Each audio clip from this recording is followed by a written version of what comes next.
Bajunya penuh dengan lumpur, suaranya serak, wajahnya letih, pertanda kesedihan dan tidak cukup istirahat. Sesekali tatapan matanya seolah hampa, namun di tengah kabut duka dan puing kayu yang terbawa arus banjir bandang, ia tetap berdiri tegar.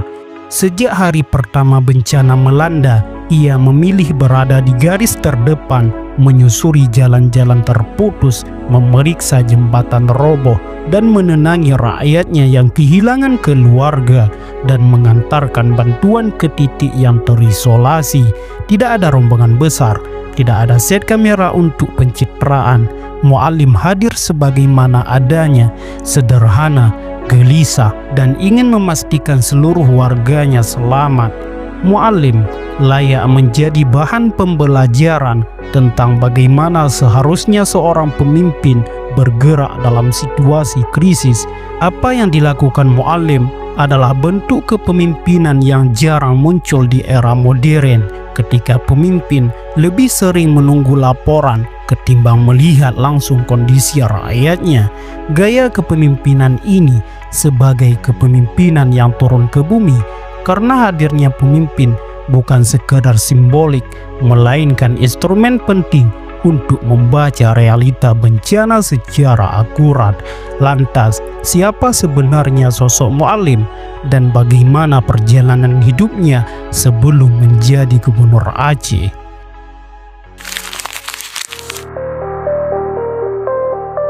Muzakir Manaf, atau lebih akrab disapa oleh masyarakat Aceh dengan sebutan Muallim.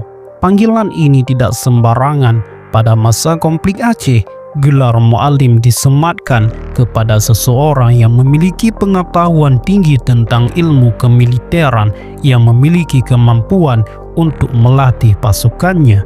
Pada masa damai sekarang, orang Aceh masih juga menyebut Muzakir Manaf sebagai Muallim. Tentu saja, sebutan itu tak lagi dikaitkan dengan soal militer, tapi sebagai sapaan kehormatan. Tak hanya bagi mantan kombatan gerakan Aceh Merdeka, tapi juga oleh seluruh masyarakat Aceh lainnya. Muzakir Manaf lahir pada 3 April tahun 1964 di Desa Manekawan, Kecamatan Senedun, Kabupaten Aceh Utara. Setelah lulus SMA pada tahun 1984, ia pernah kuliah di Fakultas Hukum Universitas Chiah Kuala sebelum kemudian memilih menjadi pejuang GAM. Kiprahnya di GAM dimulai dari bawah, menjalani latihan fisik dan militer yang keras. Setelah lolos seleksi, ia menjalani pendidikan militer selama 4 tahun di bawah bimbingan langsung Hasan Tiro, pemimpin karismatik GAM. Selama periode ini, ia tidak hanya mempelajari strategi perang, tetapi juga ilmu sosial, ekonomi, dan antropologi. Pada tahun 1986 hingga 1989, Muallim bersama sejumlah pemuda Aceh lainnya dikirim ke Libya untuk mengikuti pelatihan militer di kamp Tanzura. Di sana, ia mendapatkan latihan ketat, termasuk penggunaan berbagai jenis senjata dan teknik perang gerilya. Muzakir Manaf termasuk salah satu pemuda yang jenius, tegas, dan berwibawa di akademi militer itu. Ia lulus dengan predikat terbaik dari yang terbaik. Karena itulah, Muzakir Manaf ditunjuk dan terpilih menjadi pengawal Presiden Libya, Muammar Gaddafi. Sekitar 3 tahun menjadi pengawal Presiden Libya, kemudian Muzakir Manaf mendapatkan perintah untuk pulang ke Aceh, melanjutkan perjuangan menuntut kemerdekaan untuk Aceh. Setelah kembali ke Aceh, Muallim bergerilya melawan pasukan pemerintahan bersama GAM. Ia bergerak dari satu hutan ke hutan lain, menghindari operasi militer, menghindari kejaran TNI. Beberapa kali pihak keamanan menyebarkan kabar bahwa Muallim telah tewas, namun ia selalu muncul kembali dalam keadaan sehat. Saat memimpin pasukan, Muzakir Manaf terkenal tegas dan keras, tetapi tetap memiliki empati yang sangat tinggi kepada anak buahnya. Ada suatu cerita yang mengisahkan bahwa suatu ketika Muallim mendapati seorang kombatan yang ketahuan menghisap ganja tanpa ampun.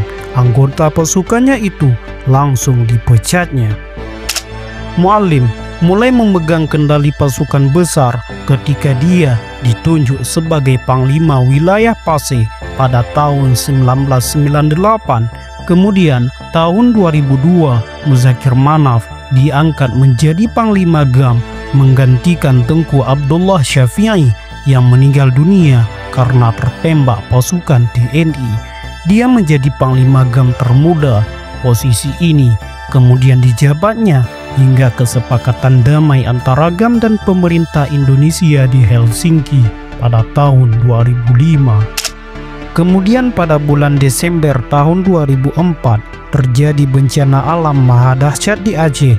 Gempa bumi dan tsunami memporak-poranda negeri Serambi Mekah itu. Ratusan jiwa melayang karena bencana ini.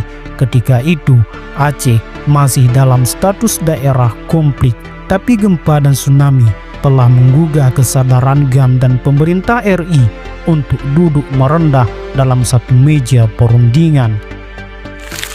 Setelah berkonflik cukup panjang selama hampir 30 tahun, akhirnya perdamaian itu terjadi dalam perundingan Helsinki yang ditandatangani pada 15 Agustus tahun 2005.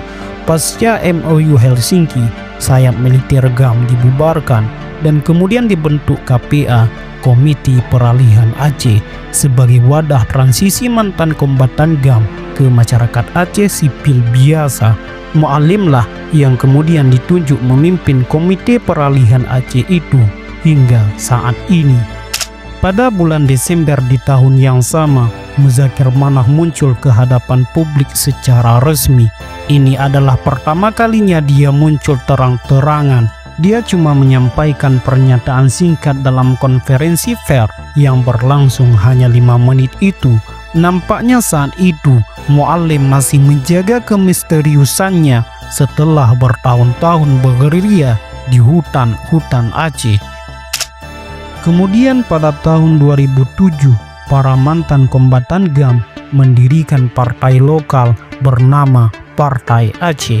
Muzakir Manaf memimpin partai ini selama 3 periode sejak pertama kali partai ini didirikan.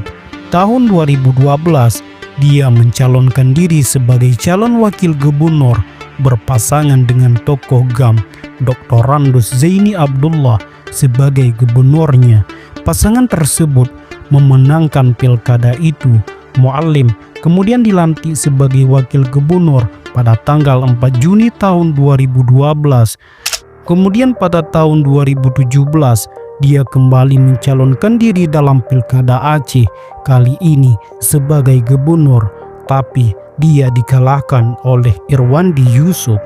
Kepeduliannya pada Aceh tidak berhenti sampai di situ. Muallim kembali mencalonkan diri sebagai calon gubernur Aceh pada pilkada tahun 2024 lalu.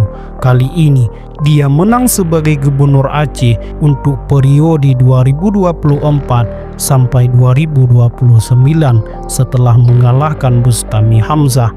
Partai Aceh, partai yang dipimpinnya, juga mendominasi kursi parlemen daerah Aceh dengan perolehan lebih dari 21%. Belum genap setahun kepemimpinan Muallim di Aceh, ia harus menghadapi beberapa ujian yang cukup kompleks. Di bulan Juni 2025 lalu, Muallim sempat murka karena diduga terjadi perumahan status Pulau Mangkir Besar, Mangkir Kecil, Lipan, dan Panjang dari bagian Provinsi Aceh ke Sumatera Utara oleh Kementerian Dalam Negeri. Meski sempat panas, Kementerian Dalam Negeri akhirnya mengembalikan status keempat pulau tersebut menjadi wilayah administratif Aceh. Di balik berbagai dinamika politik, sengketa wilayah, hingga bencana alam yang datang silih berganti, sosok Muallim tampil sebagai figur yang tegas, peduli, dan mengerti denyut nadi rakyatnya.